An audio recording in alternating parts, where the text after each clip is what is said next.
여러분은 기다리는 것 잘 하십니까?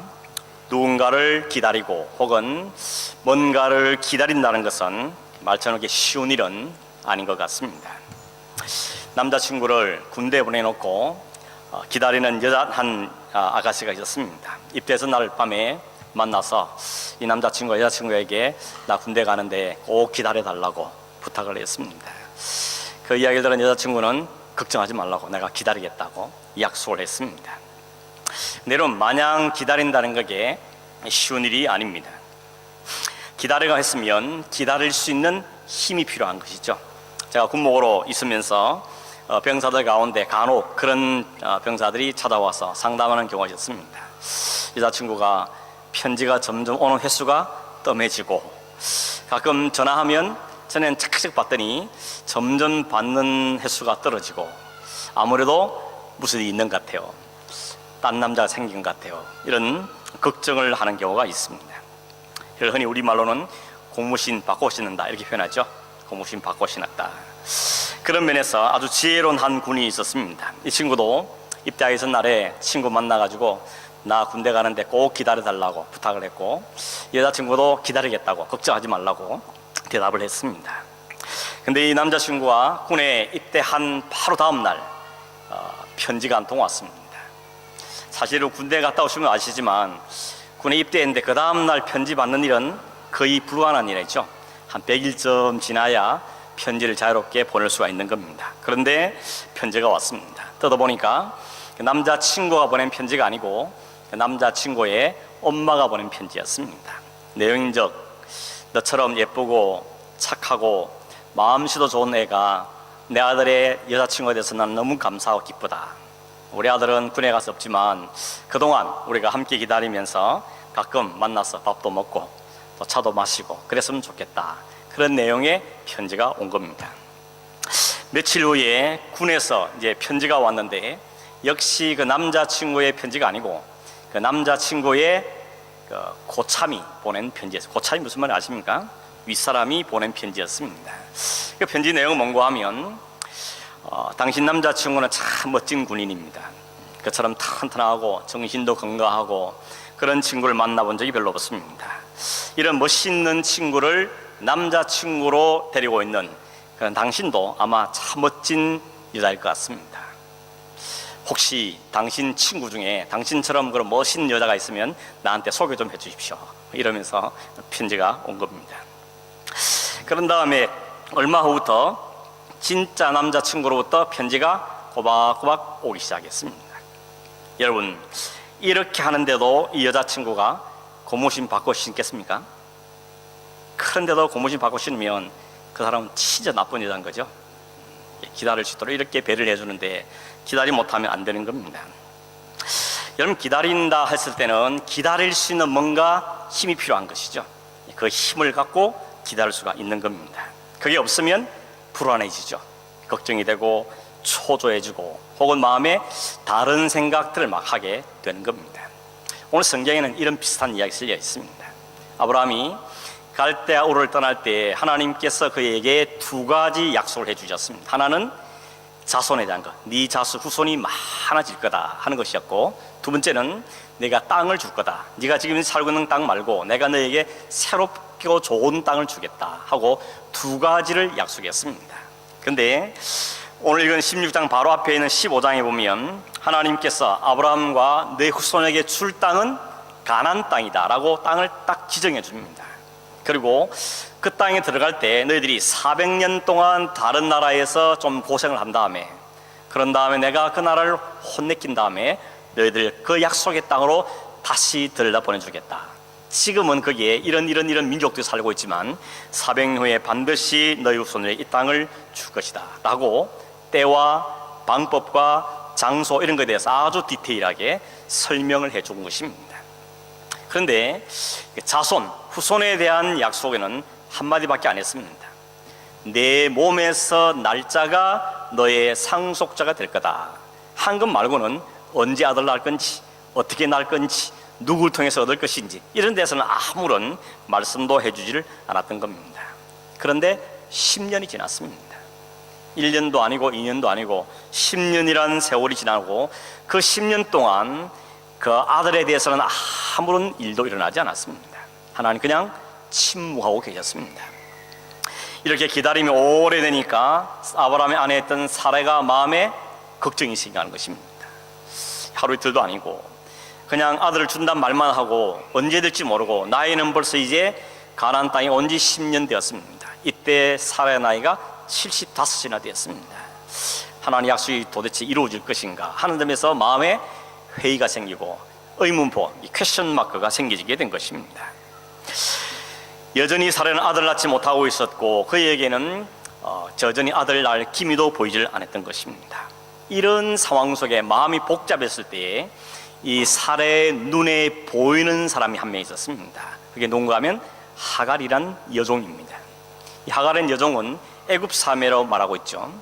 어떻게 하갈이 이 사라의 여종이 됐는지 상세 성경에 안 나와 있지만 우리가 추측할 수 있는 것은 12장에 아브라함과 사라가 기근을 피해서 애굽 땅에 내려갔던 적이 있는데 그때 바로가 그 아브라함에게 선물을 많이 줬죠. 사람도 선물 주고 많은 것을 주었을 때 그때 아마 이 하갈을 사라의 여종으로 주었던 것이라고 짐작을 해볼 수가 있겠습니다. 사라의 눈에 그 하갈이 눈에 띈 겁니다. 그래서 사라가 아브라함에게 제안을 하죠. 2절에 보면 여호와께서 내 출산을 허락하지 않으니까 여기 내 여종에게 들어가라. 이 여종을 통해서 내가 아들을 얻을까 한다 라고 제안을 한 것입니다. 여러분 이 말 속에 사라가 말 가만히 들어보면 지금 자기가 아들을 못 낳고 있는 이 일이 누구 탓이라 그럽니까? 여호와께서 출산하지 못하겠다. 그러니까 여호와께서 지금 막은 거다라고 이야기하고 있는 것입니다. 이 말 속에는 약간 섭섭한 마음이 있는 거죠. 하나님이 내게 아들 안 주셨어. 내가 이 나이가 될 때까지 아들이 없는 것은 하나님이 내게 안 준 거야. 하나님께 섭섭한 마음, 불만 이런 마음 속에 이 사라의 마음이 있다는 것을 우리가 알 수가 있는 것입니다. 되게 사람들이 그렇죠. 약속했으면 빨리빨리 이루지 왜 원하는 대로 안 주시나 이런 마음 때문에 하나님께 대해서 혹 불신하는 마음과 또 원망하고 불평하는 마음들이 생겨지게 되는 것입니다. 여러분 사라는 그렇다 치고 아브라함은 하나님께 여러 가지 약속을 확증받은 사람에도 불구하고 그 아내가 제안했을 때 한마디도 고민하거나 혹은 갈등하지 않고 그 말을 그대로 냉큼 받아버렸습니다. 우리 생각에 적어도 믿음의 조상쯤 된다면 아내가 그렇게 말하면 무슨 소리냐, 하나님께서 내 몸에서 나를 아들이라고 분명히 찍어서 말하지 않았냐, 좀 기다리자, 하나님 분명히 약속하신 그대로 이룰 것이다, 이렇게 말해야 믿음의 조상다운 모습인데 그런 말을 한마디도 찾아볼 수 없고 그냥 아브라함은 냉큼 그 아내의 말을 받고 말았습니다. 바로 앞장에 아브라함은 어떤 찐한 경험을 했는가 하면 아들이 없으니까 종 중에 하나를 양아들로 삼아서 그 아들을 통하여서 대를 잇겠습니다 라고 하나님께 제안했다가 하나님이 아주 단호하게 거절하셨습니다. 안 된다, 네가 네 몸에서 날 아들이 된다 라고 분명하게 말씀한 적이 있습니다.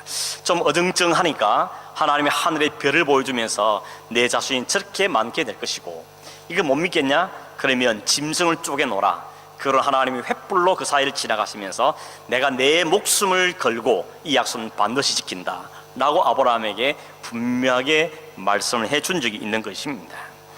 그런데도 아브라함은 그 하나님의 약속을 잊어버리고 아내의 말을 듣고 말았다는 것입니다. 이들도 여러분 평소에 부부싸움은 전혀 안 했겠습니까? 아마 부부싸움 안 한 가정이 어디 있겠습니까? 부부싸움을 했을 겁니다. 근데 평소엔 부부싸움 하다가도 꼭 이럴 때는 마음이 잘 맞는 겁니다. 꼭 안 좋은 쪽에는 마음이 하나가 되는 것이죠. 마치 사도행전에 아나니아와 삽비라 부부가 우리 집에 있는 재산을 팔아서 교회에 바치자 그렇게 결정하고 재산을 팔았죠. 근데 가만히 팔고 놓고 보니까 손에 수중에 돈이 오고 들어보니까 마음에 고민이 생겼습니다. 그래서 감추어둡니다. 일부를 감추어둘 때 아내와 남편이 한 번도 다툰 적이 없습니다. 이런 일 할 때는 또 마음이 너무 잘 맞는 겁니다. 철석같이 잘 맞는 것이죠. 혹 여러분도 가정에서 부부싸움을 가끔씩 하십니까? 평소에 사소한 일에는 싸우지 마시고 이렇게 어떤 믿음의 결단을 내려야 될 때는 좀 신중하게 생각하고 또 논쟁도 해보고 그러면서 좀 부부싸움을 할 필요가 있지 않겠습니까? 이렇게 하는 게 하나님 보시 좋을 거야. 아니, 내 생각에는 이렇게 하는 게 하나님 더 좋은 거니까 이런 싸움을 좀 할 필요가 있다는 것입니다. 근데 그런 일은 싸움 안 하고 아주 사소한 것 갖고 싸우는 경우가 참 많다는 것입니다. 어느 가정에 여러분, 부부싸움을 한 번도 안 한 가정이 있었습니다. 그 남편 하는 말이 이렇습니다. 자기들 부부는 정말 중요한 일이 생기면 이런 남편이 결정하기로 약속했고, 그 외에 그냥 잔잔한 사소한 일들은 다 아내가 결정하기로 약속했다는 겁니다. 근데 이 남편 하는 말이 지금까지 살아오면서 이 남편이 내가 결정해야 될 만큼 중요한 일은 한 번도 없었다는 것입니다. 지금까지 다 모든 일은 사소한 일이어서 다 아내가 결정했다는 겁니다. 여러분, 위대한 남편이지 않습니까? 진짜 없었겠습니까? 남편이 다 아내에게 양보를 했던 것 같습니다. 여러분, 지금 사례가 이런 제안을 왜 하는 겁니까? 기다리는 게 힘들었기 때문이죠. 약속을 주셨으면 기다리는 동안 기다릴 수 있는 힘이라도 주시든지 아무런 말도 없이 침묵한 채 10년이라는 세월이 지나간 것입니다. 그래서 사례의 마음이 흔들린 것이죠. 더군다나 이 사례는 하나님의 약속이 이루어지기 위해서는 나라도 뭔가를 해야 되겠다 하는 생각을 가진 것입니다. 내가 뭘 해서 하나님의 일이 이루어지는데 좀 도와야 되겠다 하는 생각을 한 것이죠. 우리가 보기에는 참 기특한 생각이지 않습니까? 근데 그 사례에 인간이 내는 기특한 생각이 사고를 치는 겁니다. 우리 아이들도 그렇죠. 엄마가 일하러 갔다가 너무 늦게 안 돌아오니까 집에 있는 엄마를 기다리는 어린 두 아들이 기특한 생각을 합니다. 야, 엄마가 늦으시나 보다. 엄마 오셔서 밥 준비하면 밥이 너무 늦을 테니까 우리가 밥 해놓고 기다리자. 그럼 엄마가 얼마나 좋아하시겠냐. 이 두 아들이 그렇게 의논을 하고는 밥을 하기 시작합니다. 근데 문제는 한 번도 밥해 본 적이 없습니다. 가스를 켤 줄 잘 모르고 아무것도 모르는데 어쨌든 기특한 생각 때문에 가스에 불을 켭니다. 그리고 밥을 합니다. 근데 밥이 제대로 될 리가 없죠. 밥솥 다 태우고 온 집안에 연기가 자욱하게 만들어 놓은 채로 엄마를 기다리게 만 것이죠. 생각은 기특했지만 그 아이들이 미숙한 아이들이 내놓는 그 방법은 오히려 엄마에게 더 일거리만 안겨주는 결과를 맞고 말았다는 것입니다. 아무 생각을 안 했을 때는 차라리 문제가 없었는데 그 인간들의 생각은 소위 기특한 생각하는 것이 오히려 일을 거르치는 경효가 생긴다는 것을 우리에게 보여주고 있는 것입니다. 여러분, 사실 사례가 생각한 것은 우리가 보기에 크게 나쁜 게 아닙니다. 그리고 그 당시에 얼마든지 이해할 수 있는 일들이었습니다. 이 당시 고대 사회는 어느 집안에 아들이 없으면 그 집안의 여종을 통하여서 대를 잇게 하는 것이 일반적인 일이었습니다. 그러니까 낯선 일이 아니라는 겁니다. 옛날에 한국에도 그런 일이 있었죠. 양반 집에 아들이 없으면 씨바지라 그래서 아들 낳은 사람은 들여다가 아들 놓고 그 아들을 주인의 아들을 만든 다음에 그 아들 통해 대를 이어가는 것은 일반적인 모습이었던 것입니다. 아무튼 그럼에도 불구하고 이 아브라함과 사레가 생각한 이 기특한 행동이 결과는 어떻게 됐습니까? 하나님의 약속을 믿고 기다리는데 실패한 것입니다. 여러분, 성경의 역사는 언제나 하나님께서 계획하시고 하나님이 정해놓으신 때에 하나님의 방법으로 일하십니다. 언제나 그것을 우리에게 보여줍니다. 그러므로 우리가 할 일은 잠잠히 기다리고 있는 거죠. 하나님께서 하나님의 때에 하나님의 방법으로 일하실 것을 믿고 기다리는 것이 해야 될 태도인 것입니다. 그걸 못 믿고 나서서 하나님 좀 돕겠다고 기특한 생각을 하면 오히려 그것이 일을 그르치고 망치게 되는 것입니다. 그거는 우리들의 착각이라는 것입니다. 결국 이들의 한 행동은 믿음의 태도가 아니었다는 것을 우리에게 보여주는 것입니다. 이런 믿음이라는 것은 기다리는 것입니다. 믿음은 다른 말로 말하면 신뢰한다는 것이죠. 믿음은 신뢰합니다. 신뢰하면 그 말을 약속을 믿고 기다릴 수가 있는 것입니다. 그래서 종교학가인 칼빈은 믿음은 다른 말로 하면 기다림이다 이렇게 표현했습니다. 믿음의 다른 말은 기다림이다. 믿는다는 것은 하나님을 믿는다는 것이고 하나님의 약속을 믿는다는 거죠. 하나님 보이지 않는 그 하나님, 보이지 않는 약속이지만 그걸 실제로 받아들이고 기다리는 것이 바로 믿음의 내용이라는 것입니다. 히브리서 11장 1절에 믿음은 바라는 것들의 실제고 보지 못하는 것의 증거라고 말하는 것입니다. 볼 수 없는 것을 보고 그 다음에 붙잡을 수 없는 걸 붙잡는 것이 바로 믿음이 하는 능력이라는 것입니다. 그러므로 믿음이 다른 말로 말하면 기다림이다, 이렇게 표현할 수가 있는 것입니다. 믿음이 있으면 기다려집니다. 그런데 믿지 못하면 기다릴 수가 없는 것이죠. 마음이 불안해지고 초조해지고 낙심이 되어지며 내가 뭐라도 해야 되겠다는 그런 조바심을 가지게 되어진다는 것입니다. 지금 아브라함도 마찬가지인 것이죠. 하나님께서 아브라함에게 쪼개진 고기사를 지나가시면서 언약을 맺으시고 그러신 다음에 곧바로 아들을 주셨다면 이런 문제가 안 생길 것 같은데 10년이 지나도록 약속이 이루어지지 않으니까 결국은 아브라함과 사레가 이런 기특한 생활을 해내고 공감되는 행동을 하고 말았다는 것입니다. 근데 성경은 말씀하는 겁니다. 성도는 그럼에도 불구하고 하나님을 믿고 하나님의 약속을 믿고 그 침묵 속에서 기다릴 수 있어야 된다 하는 걸 이야기합니다. 오늘 이 아브라함의 사건은 우리에게 믿음은 기다림이라는 겁니다. 막연한 기다림이 아니고 하나님을 믿기에 기다리는 것, 하나님의 말씀이 반드시 이루어질 것이기 때문에 그 하나님을 신뢰하는 마음으로 기다리는 것이 바로 믿음이라는 것을 우리에게 말씀해주고 있는 것입니다. 우리 생각에 하나님이 왜 그렇게 오래 기다리게 만드실까? 혹시 잊으신 건 아닐까? 이런 생각을 할 수도 있겠습니다. 그런데 여러분, 아브라함의 전체 역사를 한번 돌아보면 하나님께서 아브라함을 그렇게 기다리게 만드신 이유는 뭔가 하면 아브라함이 다 자신의 힘을 빼고 자신의 힘과 실력은 안 되는 걸 충분히 공감하고 하나님의 은혜로만 된다는 사실을 진짜 인정할 때까지 하나님 그를 기다리시게 만든 것입니다. 그때가 언제입니까? 아브라함 나이가 99세였던 것입니다. 아브라함이 99세 되었을 때야 이제는 하나님께 그에게 아들을 허락해 주시는 것입니다. 그런데 인간들은 기다리는 게 익숙하지 않습니다. 기다리는 게 쉽지가 않다는 것이죠. 그래서 사례는 자기 꾀를 이용해서 인간 쪽에서 뭔가의 작품을 만들어서 하나님이 하신 일을 돕겠다고, 하나님의 뜻을 이루는 데 도움이 돼 보겠다고 이 일을 해내었던 것입니다. 근데 여러분, 결과가 어떻습니까? 인간 쪽에서 제시했던, 인간이 만들어내었던 그 모든 것들은 결국 어떻게 됐습니까? 결코 하나님께 도움이 되지 않았습니다. 오히려 이를 그르쳤다는 것입니다. 예를 들어서 여러분, 롯을 보십시오. 아브라함이 갈대아우를 출발할 때 롯을 데리고 갑니다. 조카를 데리고 갑니다. 그리고는 그 롯에 대한 애정이 아브라함이 참 극진하죠. 어려움을 당하면 손살에 달려가 그를 구해내는, 그리고 그 롯이 있는 성이 망한다 그러니까 하나님께 기도하고, 그 롯에 대한 그 애정이 특별한 걸 볼 수 있습니다. 왜냐하면 자기의 아들이 없으니까 혹이라도 아들이 진짜 안 생기면 이 조카를 내 아들로 삼아서 이 조카를 통해서 대를 잇게 어떨까, 이런 속셈을 아브라함은 하고 있었던 것입니다. 그래서 서로 갈라서 될 때도 아브라함이 자기 조카에게 우선권을 주지요. 네가 먼저 선택해라. 네가 동쪽 가면 나는 서쪽 갈 거고, 네가 서쪽 가면 나는 동쪽 가겠다. 이렇게까지 아브라함은 롯에게 마음을 썼던 것입니다.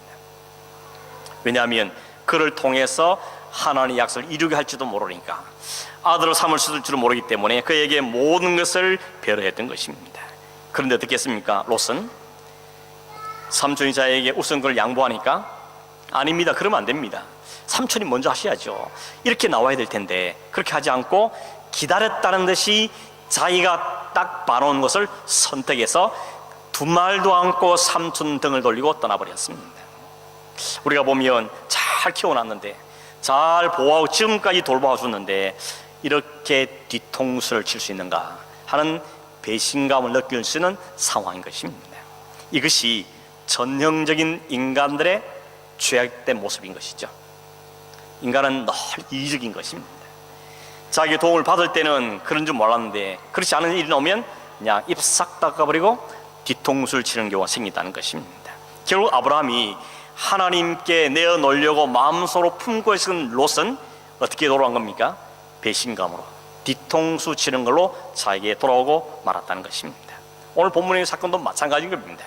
여러분, 4절에 보면 아브라함이 아내의 말을 듣고 그 여종과 동침했을 때 아들을 낳게 되었습니다. 하갈이 태도가 완전히 바뀌죠. 하갈이 자기가 임신한 줄 아는 순간부터 여주인을 멸시했다 그랬습니다. 본래 종은 주인의 전부입니다. 주인에게 전 재산입니다. 주인에게 재산인 것입니다. 그러므로 종은 자신에게는 아무것도 없습니다. 전부를 바쳐서 주인에게 봉사해야 되는 게 종입니다. 자기 생명도 주인의 것입니다. 오직 주인이 베푸는 은혜로만 사는 게 종입니다. 그런데 아들 딱 가지니까 생각이 달라지는 겁니다. 나는 아들 가졌어, 넌 없지. 이제 아브라함 옆자리는 내 자리야. 이런 생각을 딱 하니까 그 사례를, 자기의 주인을 멸시하게 된 것입니다. 역시 이것도 역시 인간의 사악함이죠. 내가 뭐 있다 싶으니까, 내가 좀 힘 있다 싶으니까, 내가 좀 유이다 싶으니까 그냥 눌러버리는 겁니다. 무시해버리는 겁니다. 이것이 인간들이 가진 사악한 죄성인 것이죠. 결국 사라가 내어놓은, 자기가 내었던 그 기특한 생각이 돌아온 결과는 뭐였습니까? 멸시와 모욕감을 당했다는 것입니다. 오늘 성경 5절에 보면 사라는 자기가 아브라함을 부추겨서 하갈을 첩으로 준 다음에 아들을 놓았습니다. 그리고는 자기가 모욕감을 당하니까 그 책임을 남편에게 돌리고 있는 것입니다. 당신 때문이다, 당신이 이 모든 책임을 져라, 그러면서 남편에게 오히려 대들고 있는 것입니다. 그랬더니 아브라함도 어떻게 반응합니까? 사라가 그러죠. 그 종 당신에게 있으니까 당신 마음대로 해라, 죽이든지 살리든지 당신 마음대로 해라 라고 오히려 자기는 거기서 발을 빼버리는 것입니다. 비겁한 모습인 것입니다. 전에도, 얼마 전에도 애굽 땅에 내려갔을 때 자기 목숨 위험할 것 같으니까 아내를 누이라 속였다가 그 아내가 바로에게 팔려버리는 이런 엄청난 일을 겪었던 그 나쁜 버릇이 지금 또 나오는 것입니다. 뭐 버릇이죠, 뭐 못 준다고 했는데 그 이야기가 또 아브라함에게 반복되고 있는 것이죠. 당신 마음대로 해라, 죽이든지 살리든지 난 모른다 라고 발뺌을 한 것입니다. 이것이 소위 믿음의 조상이란 아브라함에게서 볼 수 있는 모습이라는 것입니다. 여러분, 하갈은 어떻습니까? 사레가 못난 아들 자기가 가졌다고 큰 소리를 치며 위세를 부리고 오히려 사레를 멸시했던 이 하갈이 오히려 사레에게 학대를 받기 시작하니까 결국은 도망치는 것입니다.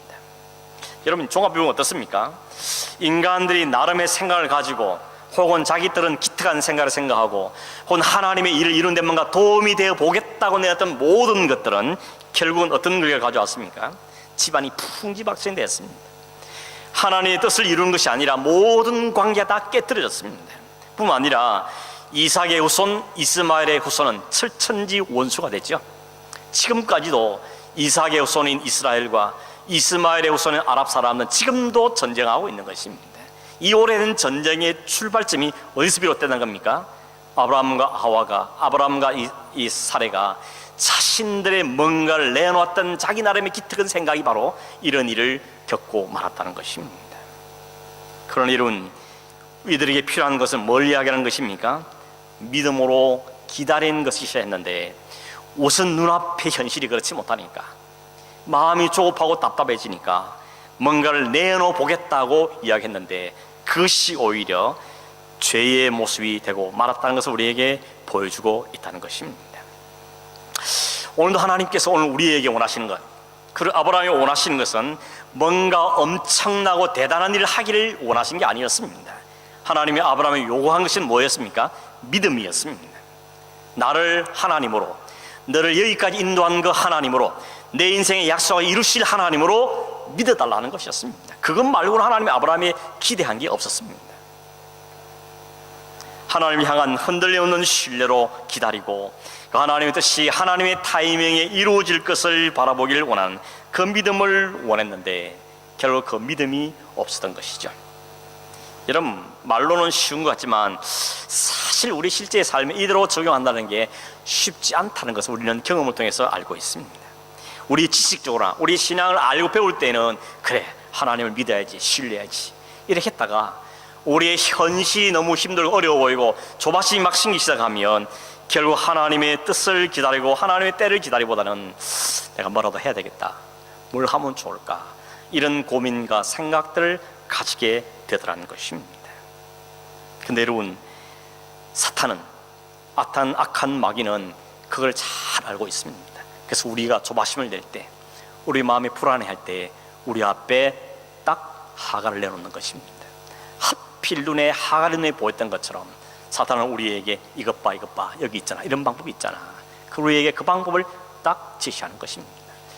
그럴듯해 보이고 기특해 보이고 뭔가를 할 수 있는 것처럼 보이지만 그것이 결국은 영적인 이스마엘을 낳는 실패작이라는 것입니다. 오늘 사탄은 우리 앞에 합리적인 것들, 실용적인 것들, 성공적인 것들, 이런 것들을 앞에 내어주면서 이거 덥석 물어라, 이거 덥석 잡아라, 너 답답하지 않냐, 초조하지 않냐, 하나님 기다리긴 뭘 기다리냐, 이거 하면 되지 않겠냐 하는 여러 가지 것들과 우리를 유혹하고 있다는 것입니다. 그럼 오늘도 성경은 오늘 이 아브라함 사건 또 오늘 우리에게 말씀하는 게 뭡니까? 하나님에 대한 신뢰가 어디까지를 점검해 보라는 것입니다. 우리의 현실의 삶 속에서 사탄이 내오는 그 그릇한 것을 움켜잡는 것이 아니라 그럼에도 불구하고 하나님에 대한 믿음과 신뢰를 가지고 그 하나님들을 기다릴 수 있는 그 믿음이 우리에게 있는지를 점검해 보라고 말씀하고 있는 것입니다. 그런 점에 여러분, 오늘 여러분에게 있는, 오늘 나에게 있는 영적인 하갈은 무엇입니까? 그걸 통해 낳은 영적인 이스마엘은 또 무엇입니까? 인간적인 방법을 쫓아서 하나님 뜻과 반대되는 열매로 낳게 버린 그 영적인 이스마엘들은 결국 우리를 고통 속으로 집어넣는 것입니다. 우리 아브라함과 이 사례가 보여주는 실패의 모습을 통해 우리는 하나님은 우리에게 교훈하고 계시는 것입니다. 그 교훈은 기다림의 훈련입니다. 막연한 기다림이 아니고 하나님에 대한 신뢰, 하나님에 대한 믿음으로 인한 기다림을 이야기하는 것입니다. 하나님께 침묵하실 때에도 그 하나님 뜻을 찾기를 힘쓰고 하나님 약속을 믿고 하나님 기다릴 수 있는 믿음이 너에게 있냐고 묻고 계시는 것입니다. 왜냐하면 하나님은 실수하지 않으시는 분이기 때문인 것입니다. 여러분, 신앙은 지름길이라는 건 없습니다. 신앙은 기다림인 것입니다. 누가 얼마나 잘 기다려내냐에 신앙의 경중이 판가름 나는 것입니다. 지름길이라고 생각하고 덥석 물었을 때 오히려 그것이 영적인 하갈을 만나서 영적인 이스마엘을 낳는 실패를 경험하게 된다는 것입니다. 성경이 말하지 않는 방법들은 다 영적인 의미에서 하갈이며 거기 낳는 결과들은 영적인 이스마엘인 것입니다. 인간의 잔꾀와 인간의 편법이 낳는 것들은 다 실패라는 것입니다. 그러나 이런 인간들의 실패 가운데서도 하나님께 끝내지 아니하시고 한 가지 사실을 우리에게 더 말씀해 주고 있는 것이 7절 이하입니다. 하갈이 사례의 학대를 못 견뎌서 도망갔죠. 도망가다가 샘 곁에서 여호와의 사자를 만났습니다. 여호와의 사자가 하갈에게 말하기를 너 여주인에게 다시 돌아가라, 다시 돌아가라고 말합니다. 그리고 그에게 복종하라고 이야기합니다. 그러면서 그에게 아들 이름을 지어주는데 그 아들 이름이 이스마엘입니다. 이스마엘이라는 뜻은 여호와께서 내 모든 고통을 들으신다는 뜻이었습니다. 비록 인간의 실패로 만드는 그 상황이었고 현실이었지만 그 모든 상황 속에서도 하나님은 그것마저도 보고 계시다는 것입니다. 알고 계신다는 겁니다. 듣고 계신다는 겁니다. 그러고 말씀하기를 도망가는 게 해결책이 아니다. 다시 돌아가라. 너 현실적으로 돌아가라. 그리고 하나님이 복 주신 그 사라에게 복종하라 라고 하나님께서는 말씀해 주신 것입니다. 그 말 듣고 하갈은 다시 돌아갔죠. 그가 이제는 마음에 어떤 기대를 가진가 하면 하나님은 나의 모든 것을 살피시는 하나님이구나, 하나님 나의 모든 것을 들으시는 분이시구나 하는 걸 그가 알게 된 것이죠. 그래서 그가 만났던 샘물 이름을 버엘라 헤로이, 나를 살피시는 살아계신 하나님의 우물이라고 이름을 짓게 된 것입니다. 오늘 이 말씀 때문에 우리에게 뭘 말씀하십니까? 우리가 내놓는 건 다 실패고 우리가 내놓는 건 실수가 투성인데 하나님 그 실수와 실패마저 보고 계신다는 것입니다. 알고 계신다는 것입니다. 그러면 우리에게 말씀하시기를 다시 돌아가라고 말씀하시는 하나님이신 것입니다.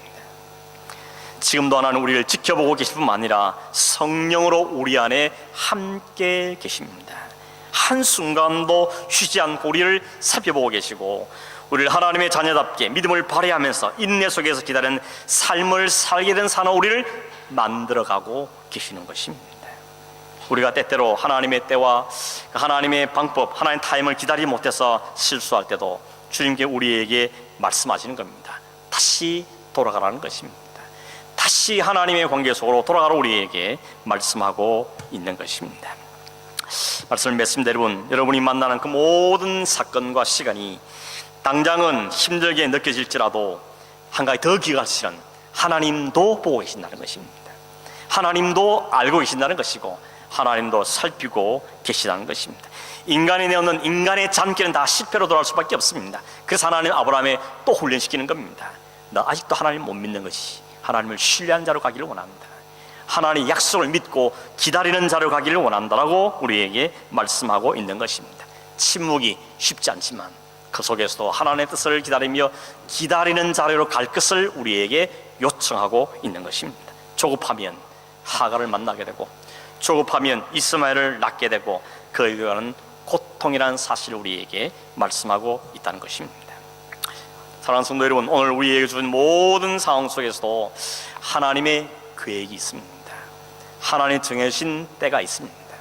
하나님 마련하신 하나님의 방법이 있습니다. 우리가 해야 될 과제는, 숙제는 그 하나님 때가 무엇인지, 하나님의 방법이 무엇인지를 묻고 또 묻고 또 기다리고 또 기다리며 그 하나님의 뜻을 확신한 자로 나가는 것입니다. 그게 바로 믿음이 성숙되어져 간다는 의미인 것입니다. 우리가 할 수 있는 것은 하나님에 대한 신뢰입니다. 하나님에 대한 믿음입니다. 하나님 그 믿음을 점점 업그레이드시키기 위해서 아브라함을 여러 상황 속에 이렇게 훈련시키고 계시는 것이죠. 오늘 우리도 마찬가지입니다. 우리의 삶 속에 일어나는 모든 일들이 하나님 우리를 훈련시키는 과정들인 것입니다. 내가 원하는 것을 내가 원하는 때에 얻는 것보다는 하나님이 우리에게 주시기를 원하는 것을 하나님 원하신 때에 얻는 것이 가장 최선이기 때문에 우리에게 말씀해 주고 계시는 것입니다. 여러분, 주님의 때에 주님께서 원하신 방법으로 이루시기를 날마다 기도하길 바랍니다. 하나님 말씀 속에서 늘 하나님 뜻을 찾기를 힘쓰고 오직 하나님만 신뢰하고 하나님만 바라보고 하나님 기다릴 수 있는 믿음을 달라고 우리는 기도하며 우리의 문제가 자그마한 문제 속에서도 그 믿음을 적응하고 또 적응해가면서 하나님이 기뻐하시는 그 믿음의 자리로 올라가고 주의 뜻을 경험하는 사는 그런 축복을 경험하는 저와 여러분 삶이 되기를 간절히 바랍니다. 기도하겠습니다. 하나님 아버지, 그냥 두시면 언제나 실패밖에 없고 넘어진 자리밖에 할 수 없는 죄들이고 엉뚱한 것만 내놓을 수밖에 없는 죄들인 것을 고백합니다. 하나님, 하나님의 때에 하나님의 방법으로 하나님 역사를 이루어가는 사실 오늘 우리에게 말씀해 주셨는데 하나님 이것을 그대로 받아들이고 기다릴 수 있으며 하나님을 신뢰할 수 있는 믿음으로 우리에게 자라갈 수 있도록 주님 은혜를 베풀어 주시옵소서. 어떤 상황 속에도 우리를 아시고 보시며 듣고 계신 그 하나님 우리가 잊어버리지 않도록 도우시고 하나님에 대해서 초조해하고 불안해하고 원망하는 자리가 아니라 오히려 기다림의 은혜를 주시기를 기도하고 하나님 더 신뢰하는 자로 나가기를 소망하는 우리의 믿음의 삶이 되도록 도와주시옵시고 듣기만 하고 알기만 하는 신앙이 아니고 우리의 구체적인 삶 속에서 이 믿음을, 이 배운 것을 적용하며 실천하고 더 하나님 깊이 알아가는 축복의 삶을 사는 온 성도 될 수 있도록 은혜 허락하여 주시옵소서. 걸어가신 예수님의 이름으로 기도하옵나이다. 아멘.